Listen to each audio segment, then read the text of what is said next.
దేవుడి గురించి సరైన అవగాహన లేదు మనకి. దేవుడు అంటే ఏదో అనుకుంటున్నావేమో. జాలి కలిగిన వాడు, దీన మనసు కలిగిన వాడు, నిజమే. కానీ ఆయన స్థాయి తెలుసా? ఆ జాలి కలిగిన వాడు రూపం ఏంటో తెలుసా? ఆయన ఎలాంటి వాడు తెలుసా? ఇక్కడ అడుగుతున్నాడు ఎలాంటి వాడంటే, ఆయన ఎలాంటోడు కాదు. ఎలాంటోడు? ఆకాశానికి ఎక్కి మరలా కిందకి దిగ్గలిగేంత కెపాసిటీ కలిగిన వాడు. అంటే ఎంత ఉంటాడు? ఆయన క్యాపబిలిటీ ఏంటో తెలుసా?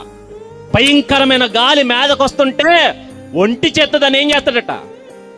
ఒంటి చేత్త ఆపగలిగేవాడు, గాలిని పిడికలతో బంధించగలిగేవాడు. నువ్వు నమ్ముకున్న దేవుడు.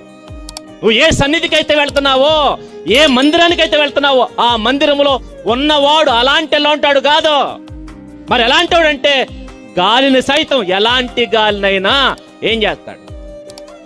పిడికళ్ళతో బిగించి చంపేయగలడు. గాలిని సైతం పిడికళ్ళతో బిగించి ఊపిరాడకుండా చంపేయగలిగేంత క్యాపబిలిటీ కలిగిన వాడు.